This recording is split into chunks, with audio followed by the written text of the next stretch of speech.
Question 3 में हमसे कह रहा है कि form the pair of linear equation for the flowing problem and find their solution bye substitution method. Question 3 में जो हमारा प्रॉब्लम है उसको सॉल्व करना है बाय सब्स्टिट्यूशन मेथड। तो क्वेश्चन 3 का हमने फर्स्ट पार्ट कॉपी किया है, ठीक है। फर्स्ट पार्ट में हमसे क्या कह रहा है, जरा से देखिएगा। कह रहा the difference between two number is 26।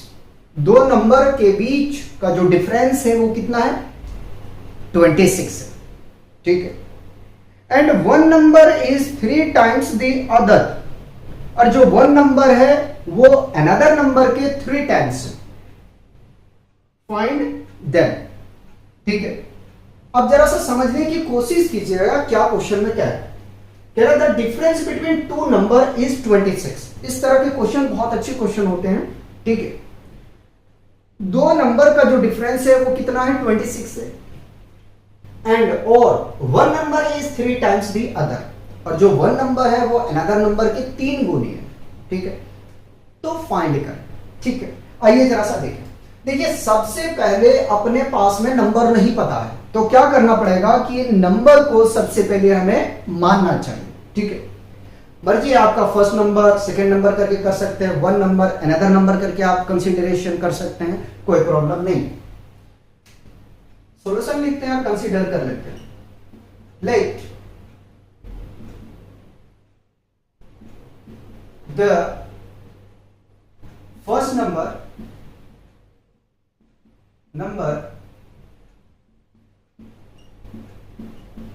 be x and another number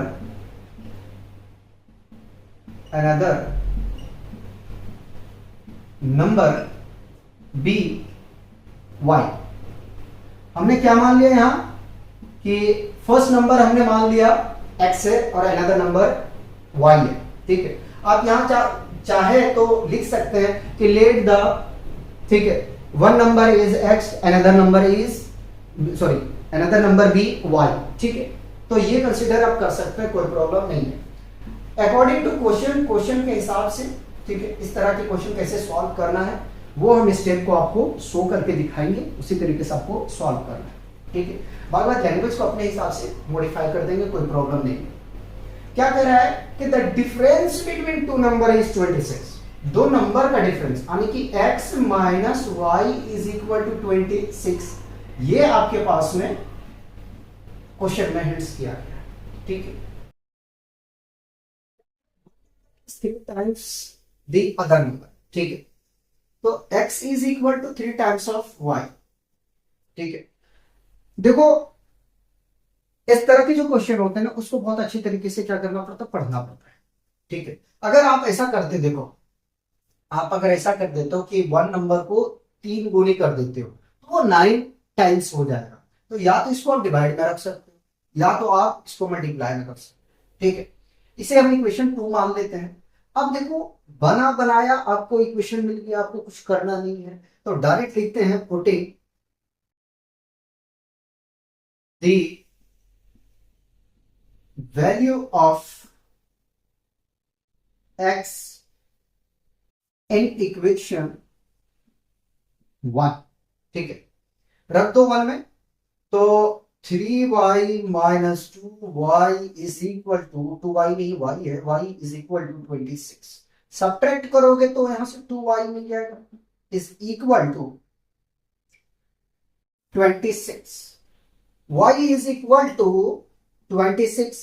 देखो ये मल्टीप्लाई में है लेफ्ट हैंड साइड पे, जब अगर हम इसे राइट पे लेके जाएंगे तो डिवाइड में आ जाएगा, ठीक है। आगे 2 1 जा 2, 2 1 जा 2, 2 3 जा 6, यानी कि y इज इक्वल टू कितना आ गया, 30। जब y का वैल्यू आपको पता चल गया है, ठीक है, तो आप क्या x की वैल्यू नहीं निकाल सकते हो, बिल्कुल निकाल सकते, ठीक है। 14 the value of y in equation 2 में रखते हैं तो x is equal to 3 into 13, x is equal to 39। अगर आप यहां से लिखते x is equal to sorry y is equal to 3x, तो y जो है वो वैल्यू कितना आता आपके पास में, x की वैल्यू निकालते, x की वैल्यू निकालते तो यहां पे चेंजिंग वैल्यू आता। ठीक है, अब यहीं पे इसका सेकंड क्वेश्चन हम करा देते हैं, क्वेश्चन को नोट नहीं कर रहे हैं। ठीक है, जगह बच गया है तो सेकंड पार्ट करा देते हैं। देखिए जरा सेकंड पार्ट में क्या हमसे कह रहा है। सेकंड पार्ट में हमसे कह रहा है कि the large of to supplementary angle exceed the smaller by 18 degree, find them. क्या कह रहा है कि जो दो एंगल का लार्जर है वो क्या है, सप्लीमेंट्री है। अब सप्लीमेंट्री और कॉम्प्लीमेंट्री आपको पता होना चाहिए। सप्लीमेंट्री का मतलब ये है कि दो एंगल का जो सम आपके पास में होता है, आपको पता ही है, तो वो 180 डिग्री होता है, कॉम्प्लीमेंट्री 90 डिग्री का होता है। तो सबसे पहले हम क्या करें, मान लेते हैं। ठीक है, अगर बोलेंगे तो क्वेश्चन लिख ही देंगे, लेकिन टाइम आपका चला जाएगा। ठीक है, तो सॉल्यूशन करते हैं। मान लेते हैं let the larger angle be x degree and smaller angle b y degree. ठीक है, यह भी क्वेश्चन बोर्ड के हिसाब से अच्छा, जो अच्छा होगा उसको हम स्टार लगाते जाएंगे। ठीक है, क्या कह रहा है, कह रहा है कि the larger of to supplementary angle exceed the smaller by 18 degree, find that. ठीक है, तो हमें पता है, अकॉर्डिंग टू क्वेश्चन लिखते हैं तो पता चलेगा। ठीक है, अकॉर्डिंग टू क्वेश्चन, ठीक, दो एंगल का जो सप्लीमेंट्री है वो गिवन है और बता दी है कि 180 डिग्री होता है। ठीक है, तो x plus y is equal to 180 degree. ठीक है, आगे में कह रहा है जो स्मॉलर एंगल है वो एक्सीड हो रहा है, एक्सीड का मतलब होता है बढ़ना, 18 डिग्री। ठीक है, तो x is equal to y plus 18 degree. ठीक, यह एंगल एक्सीड।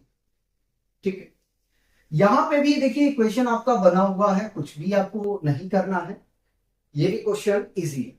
अब क्या करें, अगर हम x की वैल्यू रख दें इक्वेशन 1 में तो अपना काम बन जाएगा। ठीक है, लिखते हैं putting the value of x in equation 1, x के प्लेस पे ये वैल्यू को रख रहे हैं, तो y plus 18 plus y is equal to 180 degree. Add करेंगे 2 टाइम्स ऑफ y मिल जाएगा, ये कांस्टेंट है, इसको राइट पे शिफ्ट करो, तो 180 माइनस प्लस है तो माइनस 80, सब्ट्रैक्ट करेंगे कितना आ जाएगा, 162 आ जाएगा। तो y को ऐसे ही रखो। ठीक, तो y इज इक्वल टू 162, ठीक है, डिवाइडेड बाई 2, कैंसिल आउट करो, 2 1 जा 2, 2 8 जा 60, 2 1 जा 2। ठीक, कितना आ गया भाई, तो यहां से आ गया आपको y का जो एंगल मिला है, कितना मिला है, 81 डिग्री। ठीक है, अब हमें क्या करना है, ये स्मॉलर एंगल हमें मिल गया। ठीक है, हमें लार्जर पता करना है। अगर हम y की वैल्यू इक्वेशन 2 में रखते हैं तो क्या हमें यहां से ग्रेटर या लार्जर एंगल मिल जाएगा। ठीक है, 14 the value of y in equation 2, equation 2 में रख देते हैं, तो x is equal to y plus 18 degree, तो x is equal to y कितना है 81 प्लस 18। ठीक है, एंड करेंगे तो x is equal to 99 degree. अब जरा चेक करो कि 18 ज्यादा है या नहीं है, एंगल जो लार्जर है स्मॉलर से। ठीक है, क्वेश्चन को आपको बहुत अच्छे तरीके से माइंड से पढ़ना पड़ेगा। ठीक है, अगर आप यहाँ पे इंप्लीमेंट कर देते, चेंज कर देते हैं, ठीक है, कि y is equal to x plus 18 कर देते, तो यहाँ पे कुछ और वैल्यू आपको मिलता। ठीक है, सेकेंड पार्ट करा दिए। ठीक है, थर्ड पार्ट में क्या कह रहा है जरा सा देख लेते हैं। ठीक है, क्रिकेट वाला क्वेश्चन है, वो टैक्सी वाला। ठीक है, चलिए इसे कॉपी कीजिए फिर करवाते हैं।